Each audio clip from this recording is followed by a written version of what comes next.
एक गाना गाए थे हम, कानून तन का बदली रहुआ भारत सरकार हो, ये वाला। तो काजी लोगन का हाल बा, सब ठीक बा ना? बिहार वासियों, आप सतर्क रहिए। आप देख रहे हैं कि बिहार की चर्चा अब से ही शुरू हो गई। पाकिस्तान ने पहलगाम आतंकी हमला किया था। इतना ही नहीं, धर्म पूछ के मारा था। फिर हमारी भारतीय सेना ने ऑपरेशन सिंदूर चलाया। उसके ऊपर पाकिस्तान क्या बोल रहा है, आइए सुनते हैं। आप देख रहे हैं प्रज्ञा न्यूज। मैं शैलेश कुमार मिश्रा। मेरे सभी दर्शकों को गुड मॉर्निंग, नमस्कार, जय श्री राम। जैसे कि आप लोग पहले हमने एक लाडली बिटिया दिव्या तिवारी का एक डाला था ऐड कि बहुत जल्द हमारे चैनल पे आने वाली है। और आप लोगों ने उनका बहुत सारा वीडियो भी देखा था। मैंने कुछ कुछ वीडियो भी कट करके डाला था, जो कि एक समाज के बारे में, जो कि एक जो अच्छा काम कर रहा है उसका सराहनीय के विषय में। लेकिन इतनी कम उम्र में, और इतनी जो कम उम्र में इन्होंने ये जो चीज़ कर रहे हैं, तो क्या ये किससे शिक्षा मिला? या अपने माँ बाप से, अपने दादा से, या परिवार से, या माँ शारदे का ये आशीर्वाद, ये किस कारण से हुआ? और इतने बड़े-बड़े जो बड़े-बड़े उम्र वाले हैं, उनको भी इन्होंने बहुत बेहद तरीके से उनको जवाब दिया, और समाज के बारे में सही सोचने के लिए उन्होंने जो है सुझाव दिए। इतनी छोटी बच्ची और इतने बड़े-बड़े लोगों को सुझाव दे रहे हैं, तो ये सब दिमाग में कहाँ से आया? और उनकी एजुकेशन जो है, वो कैसे चलती है? समाज सेवा के साथ एजुकेशन भी उनकी है, तो कैसे मैनेज करते हैं? और ये सब सीख कहाँ से आती है? ये सब चीज़ों के बारे में अपने दर्शकों को बताएँगे, जो कि आप लोगों को मैं बताया भी था कि दिव्या तिवारी से जो भी क्वेश्चन पूछना है या कुछ है, तो आप लोग कुछ-कुछ मेरे को बताइए। तो जैसे हमारे दर्शकों ने बताया था, वैसे आज हम लोग बहुत दिन बाद, बहुत पहले ही हम लोग को डालना था, लेकिन बहुत दिन बाद हमारे साथ दिव्या तिवारी जी मिली हुई हैं, तो हम लोग इनसे बात करेंगे और आपको बताएँगे। आपको बहुत-बहुत शुभकामना कि आप इतना अच्छा जो है समाज के बारे में और देश के बारे में, माननीय प्रधानमंत्री जी नरेंद्र मोदी जी के बारे में ये सब आपने बताया। तो पहले अपना नाम बता दीजिए आप। मैं सबसे पहले अपने जो भी दर्शक हैं मुझे देख रहे हैं, मैं उनको हाथ जोड़ के प्रणाम करती हूँ। मेरा नाम दिव्या तिवारी है, पूरा नाम दिव्या तिवारी। आप एजुकेशन आपका कहाँ पे है? अभी मैं क्लास 8 में हूँ। क्लास 8 में है। तो क्लास 8 के साथ जो आपने इतना ये समाज के बारे में, मतलब केवल क्या पार्टी पॉलिटिक्स या इसी के लिए करते हैं, कि और अलग टाइप के भी आप सिंगिंग करते हैं, गाना गाते हैं? समाज के लिए तो गाना गाते हैं, ठीक है। जैसे कुछ-कुछ प्रथा होती है, जैसे दहेज प्रथा हो गया, जो कि एक बहुत गलत चीज़ है। तो ये सब चीज़ पे भी आप करते हैं कि केवल मतलब समाज के बारे के लिए ही करते हैं? देखिए, मैं समाज के लिए भी करती हूँ और ये दहेज प्रथा हो गया, उसको भी लेके 1-2 गाना मैं गाई हूँ। हाँ। तो ये जैसे आदमी बहुत चाहता है कि बेटा बहुत अच्छा है, लेकिन बेटी के लिए कोई नहीं चाहता है। बेटे को चाहे तो एजुकेशन अच्छा कराए, बेटी को एजुकेशन थोड़ा कम होगा तो भी चल जाएगा। मतलब एक बेटी को जिस नज़र से, अभी तो बहुत मेरे दर्शक भी बहुत सारा चीज़ हम लोग ने दिखाया था बेटियों के बारे में, लेकिन इतना अच्छा अभी समाज भी सुधर रहा है कि बेटियों को अच्छे-अच्छे पोस्ट पे, कितनी हमारी बेटियाँ माँ भारती की सेवा में लगी हुई हैं, कितने अपने डिफेंस में लगी हुई हैं। हर जगह बेटियाँ छा गई हैं, लेकिन फिर भी कहीं न कहीं कुछ-कुछ सोच है, जो कि बेटियों को बेटे को अलग नज़र से देखा जाता है। तो आप इसके बारे में भी कुछ समाज को संदेश दिए? हाँ, जैसे कि अभी गाँव में ऐसा होता है कि लड़की है बाहर नहीं जाएगी, लड़का है वो जाएगा। तो मैं सोचती हूँ कि गाँव में जो रूढ़िवादी धारणा है वो कम हो, ऐसा मैं भी सोचती हूँ। तो क्या आपने गाने के माध्यम से आपने कुछ भेजा है या अभी करने वाले हैं? नहीं, एक गाना गाए थे हम, कानून तन का बदली रहुआ भारत सरकार हो, ये वाला। तो पूछ रहा था आपसे कि जैसे आपका ये काम करते हैं, समाज के लिए काम करते हैं और हर चीज़ के लिए, और आपका एजुकेशन भी रहता है, तो कैसे मैनेज कैसे होता है? क्या टाइम निकालते हैं, स्कूल से आते हैं, फिर 1-2 घंटे में सा गाना गाना जो पापा लिखते हैं, भैया लिखते हैं, उसी को याद करते हैं और फिर अपलोड तो करते हैं। ये मतलब गाना कौन, आपके भैया कौन है? अच्छा, आपका नाम? कुश तिवारी है घर का नाम, इस स्कूल का नाम अभिषेक तिवारी है।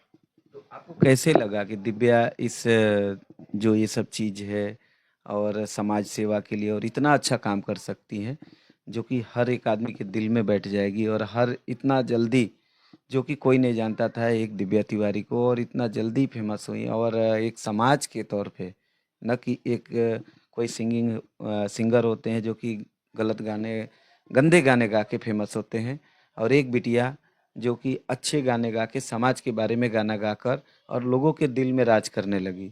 तो आप लोग को कैसे मालूम पड़ा ये? जैसे गाना हमेशा गाते रहती है घर में, तो ऐसा देखने में लगा। एक दिन बैठे थे हम लोग वहीं पे, तो उसका गाना था आई हो दादा, तो उसी को प्रैक्टिस की। वो उस दिन हम भी लोग बैठे थे, तो बोली कि कैसे गाते हैं कैसे गाते हैं। तो अभी उसी दिन उसके बारे में थोड़ा मतलब रिहर्सल किया गया। तो उस गाने को 2-3 दिन तक रिहर्सल किया गया और रिहर्सल करने के बाद उसको अपलोड मतलब बनाया गया वीडियो। और वो 2-3 दिनों में ही बहुत ज़्यादा मतलब कि लोग उसको लाइक किए। तो उसी के चलते जब लोगों का ऐसा रिस्पांस आने लगा कि बहुत अच्छा गा रही हैं आप, तो ये भी उसमें थोड़ा विशेष ध्यान दी, और मैं भी इसका सहयोगी हूँ। मतलब अच्छा करना, मतलब अच्छा लगा, लोगों को भी अच्छा लगा, और ये चीज़ है, ये देखिए भगवान का और आप लोग का बहुत बड़ा आशीर्वाद है। उनके साथ उनके दादाजी भी हैं, आइए आपको मिलाते हैं, उनको कैसा लग रहा है। आपका नाम? हैं? आपका नाम बताइए। हमारा नाम श्रीनिवास तिवारी। आप भी देश की सेवा कर चुके हैं, हाँ, हम देश की सेवा कर चुके हैं आर्मी के अंदर।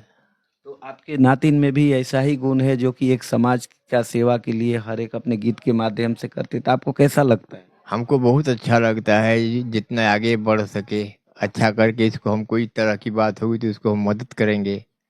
ये तो समाज को संदेश है कि अपना घर का नाम रोशन करने के लिए, अपने माँ बाप दादा का नाम रोशन करने के लिए, न कि बेटा बेटी भी नाम रोशन कर सकती है, ऐसा है? हाँ, ये तो हमको उम्मीद है कि ये लोग करते हैं और करेंगे। बढ़िया लग रहा है आपको? हमको बढ़िया लग रहा है, बहुत खुश हैं। चलिए, बहुत बहुत धन्यवाद। आइए दिव्या तिवारी से फिर मिलते हैं। और दिव्या जी, मतलब आपका अभी एक एजुकेशन 8 तक है? 8 तक है, तो अभी और मतलब कुछ अभी लेटेस्ट में बिहार जो है इलेक्शन में एनडीए की सरकार आ चुकी है, और माननीय मोदी जी और नीतीश कुमार जी और चिराग पासवान, जो कि एक मोदी जी के हनुमान कहे जाने वाले हैं, चिराग पासवान, और मोदी जी, नीतीश कुमार जी भी जो अल्टी पल्टी बहुत बार हो चुके हैं, लेकिन इस बार थोड़ा लग रहा है कि अस्थिर हैं। तो उसके बारे में क्या कहना है नीतीश कुमार जी के बारे में? वो भी अच्छे इंसान हैं, एनडीए में आए, ये अच्छा है सभी के लिए। लेकिन ऐसा कभी कभी नहीं लगता है कि नीतीश कुमार जी कुछ बीच बीच में कुछ थोड़ा डिस्टर्ब हो जाते हैं? हाँ, ऐसा लगता है कभी। ऐसा एक आदमी होता है, कभी इस साइड हो जाता है फिर इस साइड, तो उनका कभी कभी माइंड डिस्टर्ब हो जाता है कि हम किस साइड लेकिन रहे। अभी तो बोले हैं, मोदी जी को प्रॉमिस किए हैं कि अब मैं पलटी नहीं मारूंगा। हाँ, तब देखिए क्या वो अपना प्रॉमिस निभाते हैं, क्या करते हैं। लेकिन सही काम कर रहे हैं। कुछ कुछ अभी विकास उन्होंने स्कूल के तौर पे, एजुकेशन के हर एक चीज में किए हुए हैं, लगता है कि यहाँ पे विकास हुआ है। हाँ, बहुत हुआ है हमारे बिहार में विकास। पहले ऐसे बताते थे लोग कि हमारे इधर, मतलब एक्चुअल सब बहुत सारा दर्शक बताते थे कि कुछ दिन पहले जब एनडीए की सरकार नहीं थी तो हम लोग स्टेशन पे उतर के और जा नहीं सकते थे, रात भर स्टेशन पे रहते थे। और अभी ऐसी सुविधा है कि स्टेशन से उतर के रात के 2 बजे भी हम लोग चले जाते हैं। जैसे दिव्या, मैं ये पूछना चाह रहा हूँ कि यहाँ पे बहुत अभी हल्ला हो रहा है कि बीजेपी जो है वोट चोर है, वोट चोरी करती है। तो ये क्या, कहाँ तक ये सही है? आपको क्या लगता है? आप इतनी छोटी हो, लेकिन समझ आपके पास बहुत है, माँ शारदे का आशीर्वाद और आपके बड़ों का आशीर्वाद आपके साथ है, तो इस पे आप कुछ बताना चाहेंगे? आपको कुछ है इसमें? पहले तो मैं बोल रही हूँ कि वोट चोरी नहीं हुआ है, क्योंकि अगर वोट चोरी होता तो बिहार में बहुत सारे जगह से आरजेडी के सांसद जीते हैं। अगर वोट चोरी होता तो क्या वहां से बीजेपी नहीं जीत जाती? और यहाँ हमारे रामगढ़ में, रामगढ़ विधानसभा से हमारी बीजेपी बस 30 वोट से हारी है। क्या उसमें बीजेपी क्या कहते हैं वोट चोरी नहीं कर सकती थी? रामगढ़ विधानसभा में ये बीएसपी की सरकार बनी है, तो क्या उस समय हमारी बीजेपी वोट चोरी नहीं कर सकती थी? 30 वोट से क्या लोगों का अब लोग ये बना के रख दिए कि वोट चोरी, वोट चोरी। अच्छा, मतलब ऐसे ही है कि काम यदि करेंगे अच्छा तो जरूर रिजल्ट आएगा अच्छा, ठीक है। तो जो सही है उनका तो रिजल्ट आया हुआ है। अब आपको कहीं ना कहीं कुछ ना कुछ बहाने मतलब ढूंढ रहे हैं, कहने का हाँ। मतलब दूसरे वाले बहाने ढूंढ रहे हैं कि बीजेपी को कैसे बदनाम किया जाए। और क्या चाह रहे हैं सरकार से, आपकी क्या मांग है यहाँ पे कि और अच्छा हो, बेटियों के लिए हो या दहेज पर? बिहार में तो अभी दहेज का जो स्थिति है बहुत खराब है। तो वैसे ही और पढ़ाई के लेके भी यदि एक बेरोजगार के बारे में बात होता है कि सही बात है कि बाहर यहाँ के बिहार के और आदमी जो है, लड़के हैं अच्छे अच्छे पढ़ाई करके जो है वो बाहर जा रहे हैं और उनको एक अलग नज़र से देखा जाता है, ये सब होता है, ठीक है। तो आपको क्या सरकार से कुछ मांग है कि हो सकता है कि गवर्नमेंट में सर्विस न मिले, गवर्नमेंट में इतनी सर्विस वैकेंसियाँ ना हो, तो यहाँ पे जो है आप लोग को कुछ सरकार से मांग है कि कौशल योजना, जैसे कि बाहर में आप देखेंगे तो वहाँ पे कौशल योजना की हर मोड़ मोड़ पे कंप्यूटर का हो गया, सिलाई का हो गया, टीवी बनाने का हो गया, या मतलब एक ऐसा 15-15 तरह का स्किल सिखाने के लिए लोगों को सरकार एक एजुकेशन कॉलेज खोल के रखी है विदाउट मनी, ऐसा हर जगह है। तो ऐसे क्या बिहार में भी आप लोग सोचते हैं कि हर एक पंचायत में कौशल सेंटर खोला जाए जिसमें कि 10 से 15 टाइप का जो है ऐसा वहाँ पे काम सिखाया जाए कि लोग के हाथों में कला हो तो अपना खुद कमा के भी खा सकते हैं।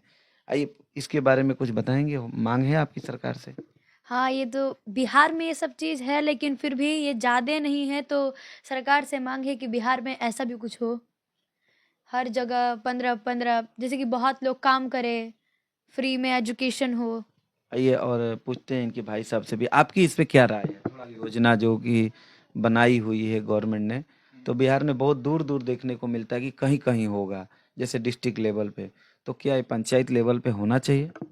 पंचायत लेवल पे तो नहीं है, लेकिन अभी फिलहाल में हम लोगों का जो क्षेत्र है भभुआ 82-11-10 है, तो उसमें रामगढ़ मतलब प्रखंड स्तर पे ऐसी व्यवस्थाएं हैं, जैसे कि जो कौशल विकास केवाईपी का भी एक कंप्यूटर संस्थान है, जिसमें सरकार द्वारा उसमें विद्यार्थियों को केवल 1,000 रुपये जमा करना रहता है, और इसके बाद जब वो कोर्स कंप्लीट हो जाता है तो वो भी पैसा उसके खाते में आ जाता है।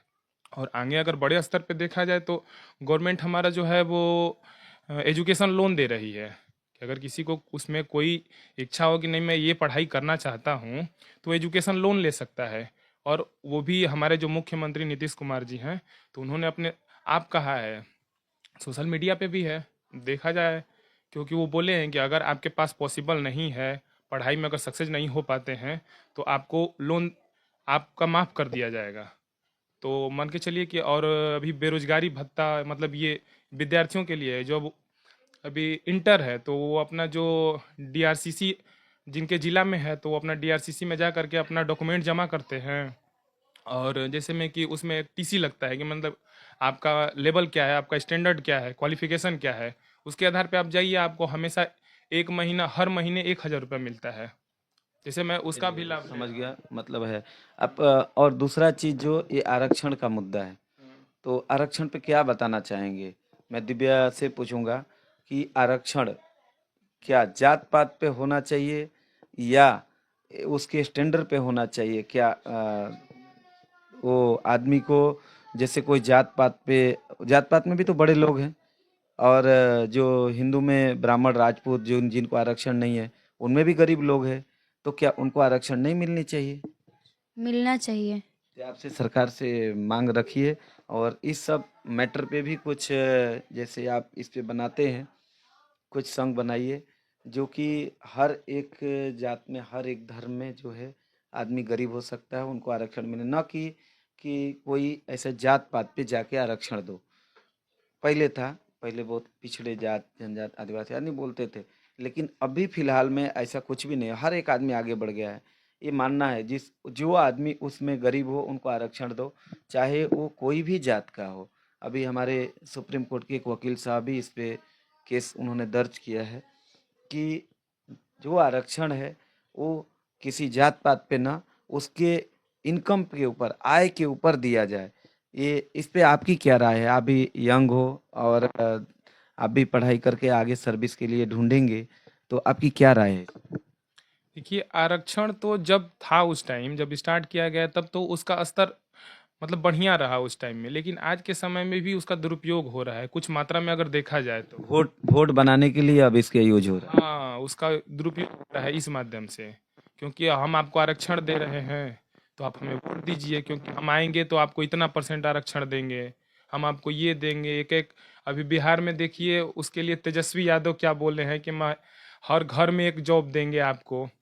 अब जिस घर में 4-5 लोग पढ़े लिखे होंगे, अब उनके घर में आप एक जॉब दीजिएगा तो और सब पढ़े लिखे लोग कहाँ जाएंगे? तो सही बात है ना, किसी किसी घर में एक भी जॉब नहीं है, कम से कम एक तो आ जाए। अंधेरे को बोलते हैं तिनका सहारा, तो वो डूबते को तिनका सहारा होता है। तो हो सकता है कि उनके घर में अभी खाने को नहीं है, भाई एक भाई की नौकरी लग जाए तो भोजन तो मिलेगा। उनकी सोच भी तो अच्छी है। देखिए, बात सही कह रहे हैं कि मिलना तो चाहिए, लेकिन वही देखिए कि अगर आपके अंदर क्वालिफिकेशन नहीं है, आप हमारे घर में 5 परिवार है, अगर मान के चलिए उसमें से एक परिवार का कोई सदस्य पढ़ा नहीं है तो भी उसको जॉब मिलेगा, क्योंकि हर घर में आपको देना है ना। और एक परिवार के अगर 2 लोग भी पढ़े हैं, 4 लोग नहीं पढ़े हैं, तो आप कितना भी पढ़े रहिए, आपको तो जॉब नहीं मिलेगा। तो तो जो पढ़ा लिखा नहीं है उसके लिए मनरेगा का भी जॉब है ना यहाँ पे। तो मनरेगा का जॉब नहीं, तो वो तो खैर अलग मैटर करता है, क्योंकि शिक्षा पे वो मनरेगा अलग अपना क्राइटेरिया रखता है, उसके लिए मनरेगा मतलब कि वो अलग वो लेवल। भी गवर्नमेंट का ही जॉब है। जॉब जॉब नहीं है उसमें, आप देखिए ना उसका क्या बजट है, मतलब देखिए उसमें क्या आपको मिलता है नहीं मिलता है, कितना दिन काम चलेगा नहीं चलेगा, योग्यता के आधार पे आपको जॉब देना है। मतलब कहने का मतलब को एक बिना सर्वेक्षण किए उन्होंने अनाउंस कर दिया है। सही बात है, उनकी भी कोई सोच होगी, लेकिन बहुत बुरी खबर है कि उनकी सरकार नहीं बन पाई बेचारे को। कोई बात नहीं, यदि देश की सेवा करेंगे, रक्षा करेंगे तो हो सकता है कि वापस आए। तो सोच अच्छी रखनी है। देखते रहिए प्रज्ञा न्यूज, शैलेश कुमार मिश्रा के साथ।